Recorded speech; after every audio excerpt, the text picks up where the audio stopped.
Picture a thin band of water dividing the desert, linking continents, and driving the modern world.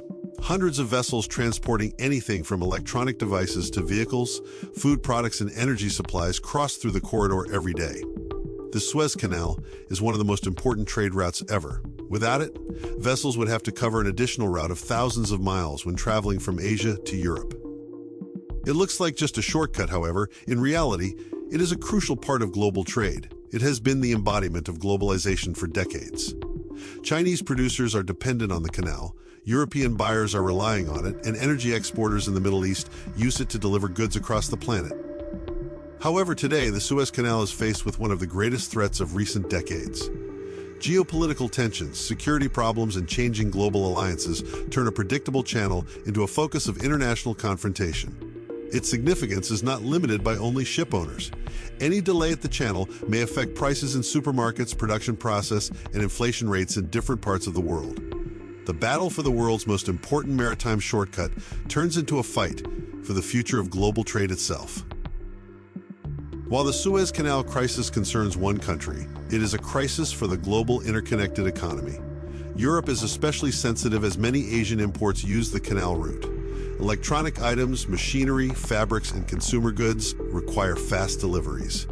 Delays will make business operations in Europe more expensive and lead to shortages of the supplies. Asia has its problems as well. Asian companies need to ship their products abroad to European markets. Long-term delays affect the speed of the goods movement and complicate production processes. Manufacturing plants used to operate under conditions of fast distribution of the products become burdened with new logistic problems. The U.S. is also impacted by the Suez Canal crisis. Even though most of the American cargo is shipped using Pacific shipping routes, any problems in another shipping area can still have significant global implications for global freight services, energy prices, and supply chain management. Financial market experts watch carefully what happens in the region because the shipping industry reflects global economic trends. The rise in the prices of the products will contribute to higher inflation. Therefore, governments, businesses, and investors are closely following every news concerning the current crisis. The Suez Canal crisis shows one thing that is usually ignored by the ordinary consumer. Global economy is a very interconnected system. Problems in one strategic channel of the world impact many continents. China has been investing over 10 years in the construction of one of the most remarkable projects in the world, the Belt and Road Initiative. Covering all continents from Asia, Africa, Europe to other parts of the world, the infrastructure project involves connections of markets via ports, railways, highways, and logistics.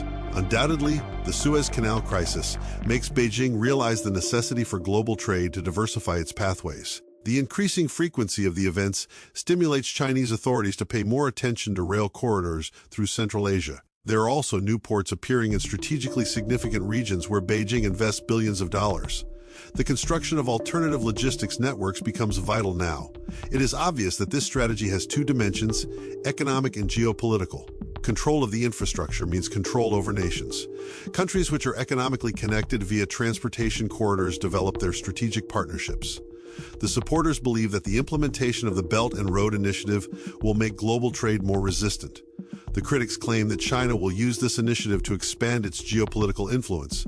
However, regardless of different opinions, there is one thing that everyone has to accept. Suez Canal crisis pushes countries to reconsider the ways in which global trade should develop.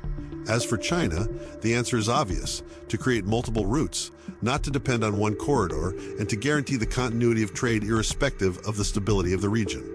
The Red Sea is not just a sea. It is one of the planet's most significant maritime choke points. Thousands of ships traverse it every year, making it vital for the international shipping industry. In case security threats rise in this area, their consequences will quickly resonate across international business. Ship owners and operators value safety over anything else. One successful attack may shift the risk equation entirely for entire fleets. The crew, the cargo owners, the insurance companies, the investors, everyone faces added uncertainty. As the threat level was growing, some shipping companies began rethinking the viability of using the route at all. The problem is not only about the possibility of physical damage, it is about unpredictability. The modern supply chain is constructed on reliability. The factories arrange deliveries down to the last minute.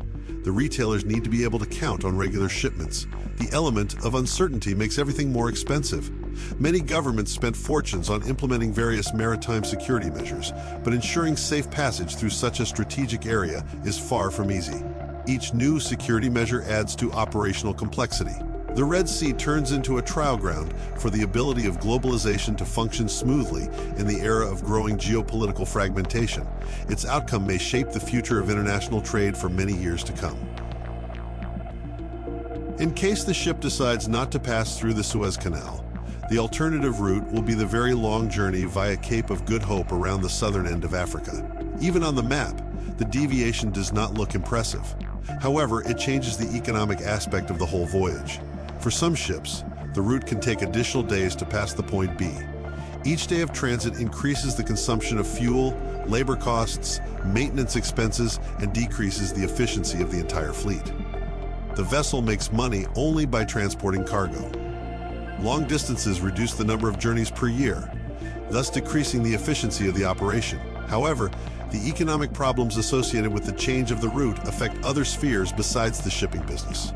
Retailers experience delays with the delivery of goods. Manufacturing companies have delayed deliveries of components for the production process. Energy shipments are delayed. All these problems cause congestion in the global logistic chain. Additionally, the demand for the fuel increases, which can affect the energy market. Transportation costs grow, thus the price of various goods becomes higher. In many aspects, the detour around Africa means a kind of hidden tax on international commerce. The companies bear some part of the cost of the detour, but eventually, consumers pay the rest.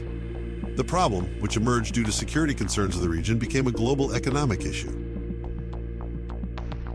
The Suez Canal crisis was not just about the boats. It was about power. It was about economics. It was about the future of globalization as we know it. One small channel cut across the Egyptian desert and became one of the most crucial veins of modern civilization. It allowed for the fast transportation of goods, fuel, and capital between continents. Today, this system is under pressure. Security threats, economic considerations, and geopolitical rivalry force countries and corporations to reconsider the very basis of global trade. In the result, a new shipping route war is brewing. Not a conventional war where the sides fight over occupied territory, but a struggle over control over the channels that connect global economy. From the Red Sea to the Arctic Ocean, and from China's Belt and Road projects to new logistical hubs all around the world, the race for influence over the new trading routes has begun. Decisions made now will shape the face of international commerce in the next decades to come. As in the 21st century, having a control over trade routes may become just as important as control over resources, and the battle for control has already begun. The future of global trade is being written right now. Subscribe for more global economy, AI revolution, and geopolitics documentaries.